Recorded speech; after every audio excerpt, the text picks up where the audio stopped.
Hello and welcome to the Voltage. I'm Estilla and this is Jake. And we're here to talk about a bit of all sorts in and around the world of robotics, electronics, technology and the future. I asked Jake before I started recording if he knows Neil Harbisson. Neil Harbisson. Yes. Harbisson. So do you know him? No. So back in Hungary I went to a conference where they were basically doing TED Talks and they invited this guy. What you have to imagine is quite like 170 centimeter tall, blonde, bowl cut hair, and an antenna on his head. In the weirdest color clothes you ever seen. It didn't match, it was really weird looking. He was like, if you walk into a room, you could see him immediately. And he was doing this presentation about why he has his antenna. And this man is crazy. He is completely have the weirdest ideas. But raises pretty good questions. Because he's a supporter of the transhumanist movement, which is basically supporting to improve humans instead of creating humanoid robots that just gonna overpower robots. So they have like parties in America, they have loads of movements for this, which is quite interesting. But the interesting thing with this guy is he has an antenna of his head, as I mentioned. It just literally just sticking out of his head. And he was explaining that when he was born, he couldn't see any colors in his life. He never seen any, he doesn't know how it looks like. And he was getting really annoyed by people telling him, oh, did you see the redhead guy with the brown dog in the red t-shirt? It's like, no, I cannot see it. So what he did is he built this antenna that every time it sees a color, so constantly every time, when he sleeps all the time, it gives a frequency, and it's connected to his back, like his head bone. It's like a bone conducted frequency he can hear. And it's different with every color, so he can hear colors. So he's trained himself to just pick up the noise and the sound of colours. So every color is a different note, and if you look at something, he can hear the sound, he can hear the colors. I think that's what he's doing. And he went completely crazy with this idea. He showed a picture of his house. Imagine the most ridiculous colored Lego house you ever seen. If you just put together random Lego blocks, that's how it looks like. But in all fairness, for him, that's probably, it sounds quite cool. Well, it sounds nice. The only thing he had to mention is he had to color the ceiling around his bed black or white. Oh, but right, one so sound that doesn't going. make any sound because he would just hear it all the time constantly. So he has his own problems. That also means he sleeps straight on his back. Yeah. Straight up. Not on his side. You can move the antenna.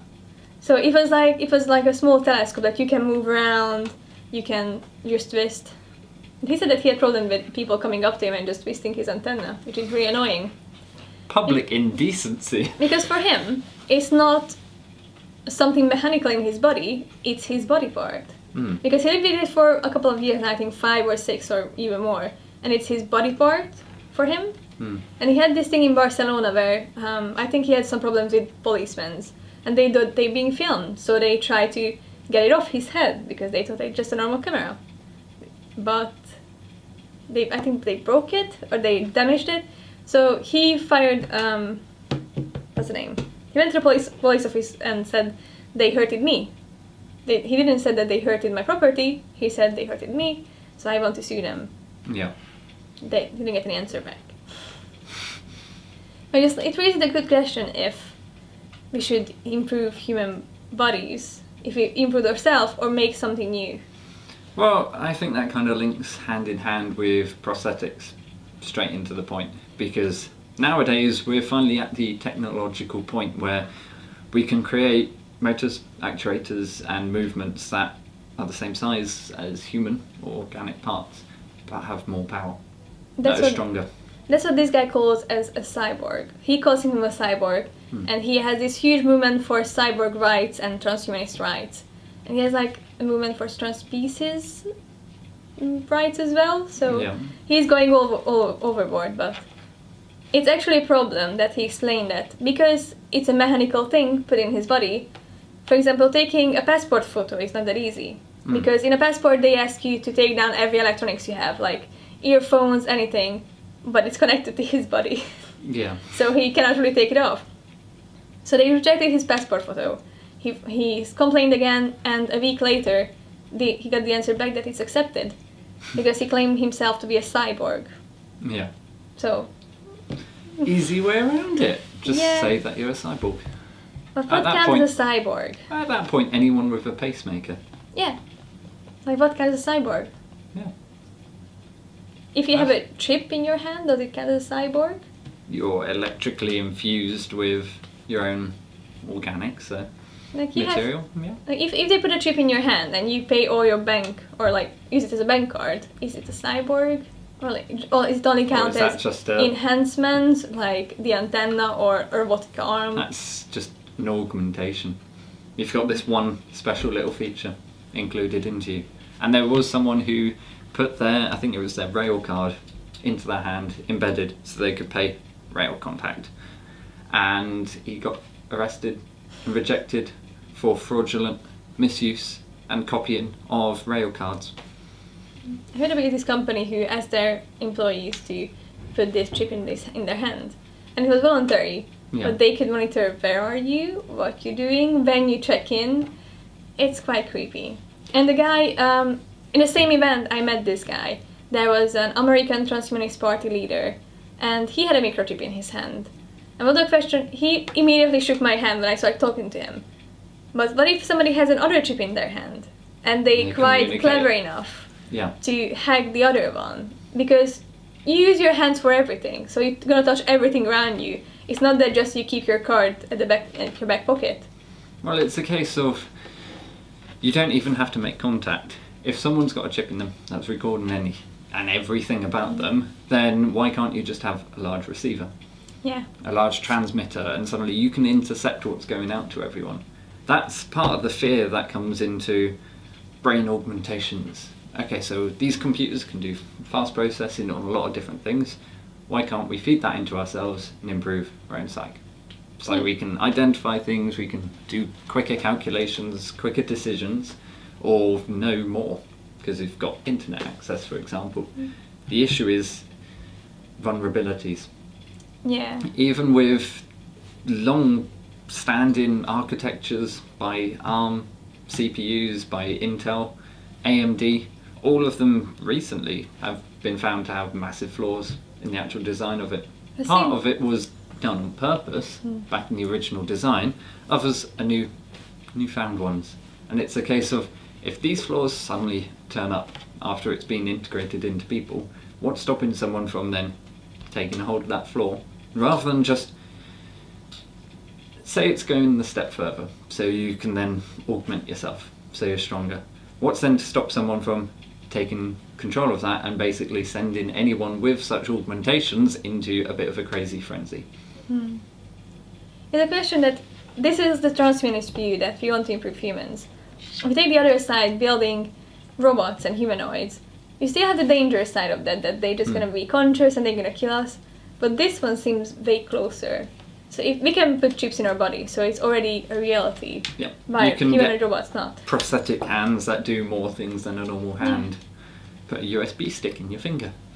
Why not take cameras with, or have a flash in your hand? Or have like a replace- camera in your eye. Yeah. Or replace your whole hand so you've got a hidden blade in your arm. Great for self-defense. One of the other guy I met at this, like it was a huge TED Talk festival kind of thing.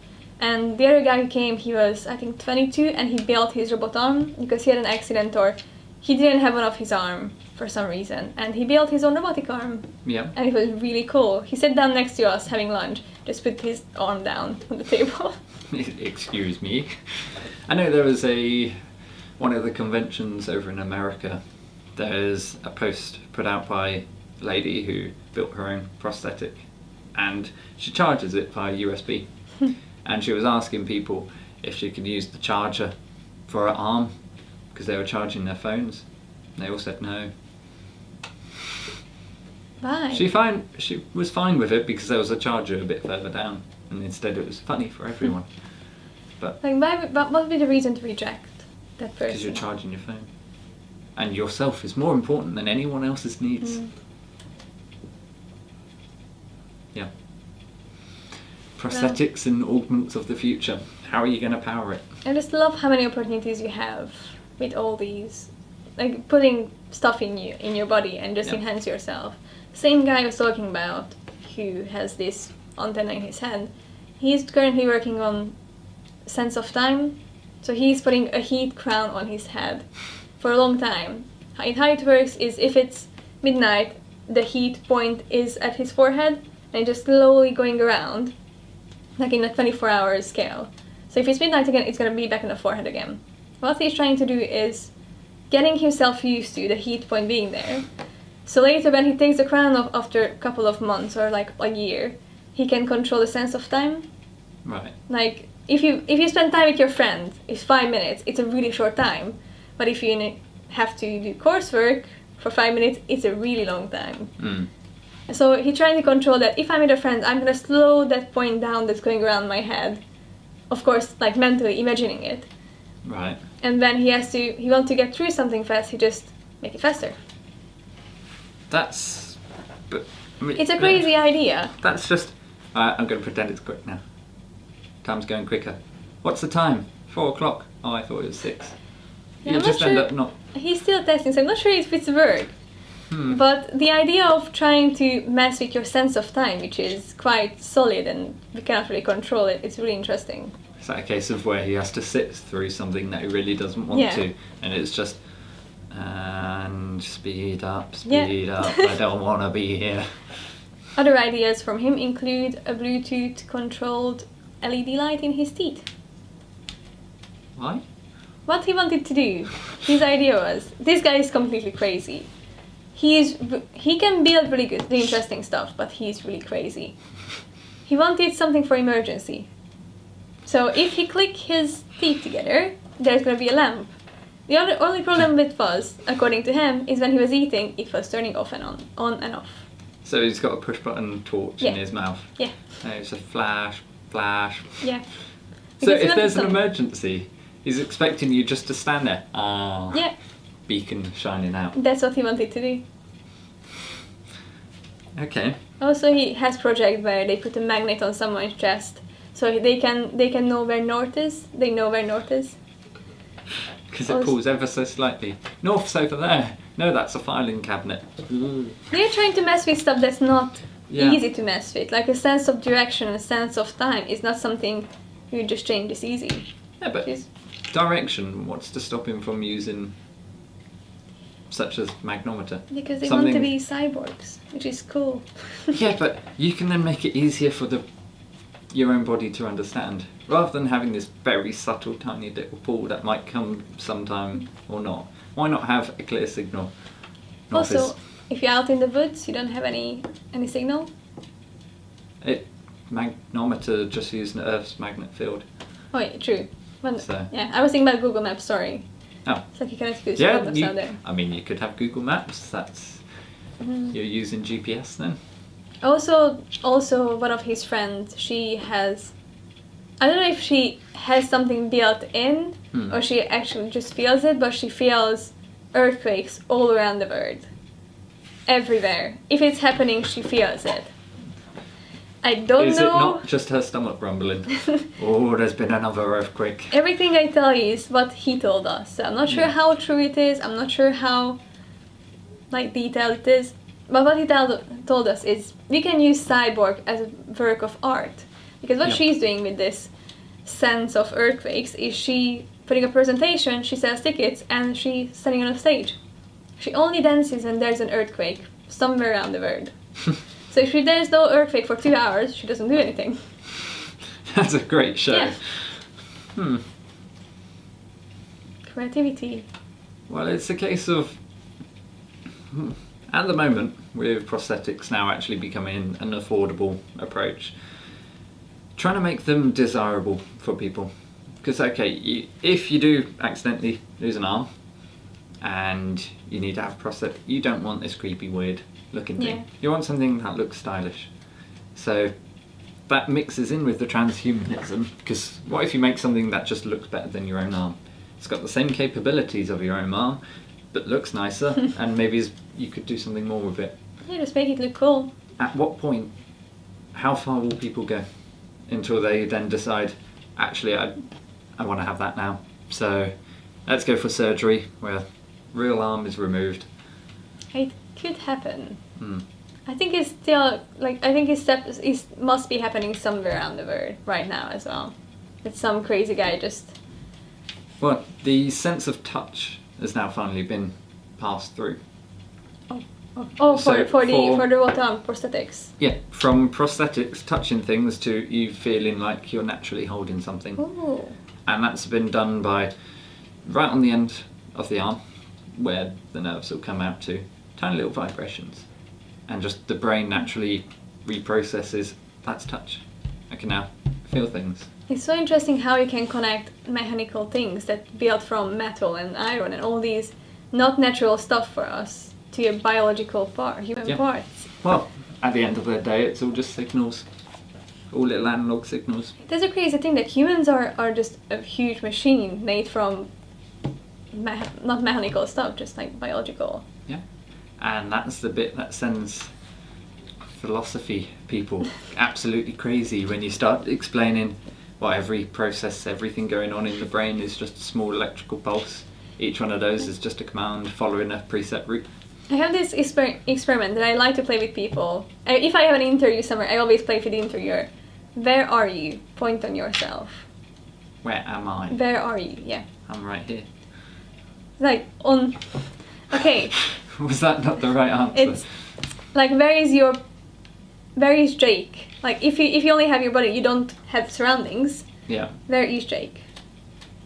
I would still go with the this thing. Okay, you're damn weird.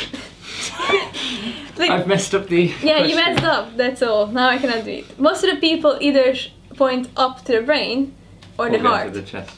Yeah. That's the two. And I had this argument with loads of people that I point to my chest, but loads of people point to their brain. And it's an argument of how logical you think your human being self is, or how spiritual is. Yeah. Like, do you have a soul? Because most people who believe in soul point here, but most people who don't believe in a soul point to their head. Yeah. And as you said, like the brain is something just signals, so it should be recreatable. So if another experience that I like to mention is, if you change every single cell in your human body from natural to artificial, there's a point where you say it's not a human, it's a robot. At what point? Yeah, 50-50, or specific organs. I think the way that gets denoted would be, effectively it's from the brain. If the entire rest of it is mechanical and you still have a human brain, and that figure is now acting the exact same that they did when they were a person. But then what of people who have like some kind of brain damage and they rebuild another half of the brain? Rebuild it out of chips. Yeah, for example. Like they damage one part of the brain and they replace it with a microchip. So they Unless you replace pretty much the whole brain. But then you get to the sense of, okay, you replace the whole brain, but then the person still acts the exact same as they were before, then your technical definition for human is the same as a technical definition of a dog. There's still a question if that person gonna act the same. Because that's where you can bring in the soul question. And do they gonna have a soul? Is it gonna be the same person? If you change one by one and you change everything, is it the same person? That's it goes along the lines of the whole argument for teleportation. If you get teleported from A to B, in A you're just destroyed and B you're replicated in the exact same structure. Is that you? Well, we'll have to see when that happens. Also, there's this thought experiment about the ship. That the ship started going from one place to the other, and through the way they changed every part of it. That's basically the same experience I told. Fix that. But then you have a new ship. If you change every part of it, is it the same ship that arrives, that left? If it's leaving, you change one bit of it. Now everything on that, including that one bit that got changed, is that ship. And then you change more. If you're changing one thing after another, that ship is updating. So the ship arrived there, but somebody collected all the parts that they changed and they put the ship together exactly. Yeah. Which one is the real ship? All of the old ships. All of the old bits from that ship then So- gets put together, Yeah, so which that one is the real becomes ship? that becomes the classic. This is the original. Yeah, but then you have two ships that should be the same thing. Because you said the No, first ship because- that arrived Yeah, is that ship. Is that ship the same ship? yeah. Do you have the person as well, for example? To put this into a very nerdy description of how it means, Doom. The original Doom came out a very long time ago. Since then, Doom has been on almost every console and every computer. You wouldn't look at the new Doom, compare it to the original Doom, and say, but the same Doom. That's the new Doom. It's been patched along the way to make the new Doom, but the original Doom, which is still made with all the original bits of Doom, is the So original the Doom. game is, it's a linear, It's a load of software code. yeah. They can just So if you patch they it to change then the ship fit to a different, human. yeah, You change every part to something artificial, but then at the same time you put together the person. yeah. You have the identical person. It's much easier thinking of a mechanical thing because you can just do it. Sure. You just ruined my experiments. Like, this is the best example I love to bring because it's people actually think about it, not just try to find way out how it No, doesn't work. that's just. There's the new one. There's the original one. Yeah, but is it the same ship? They're called the same thing because we call things by names just to identify. A hammer.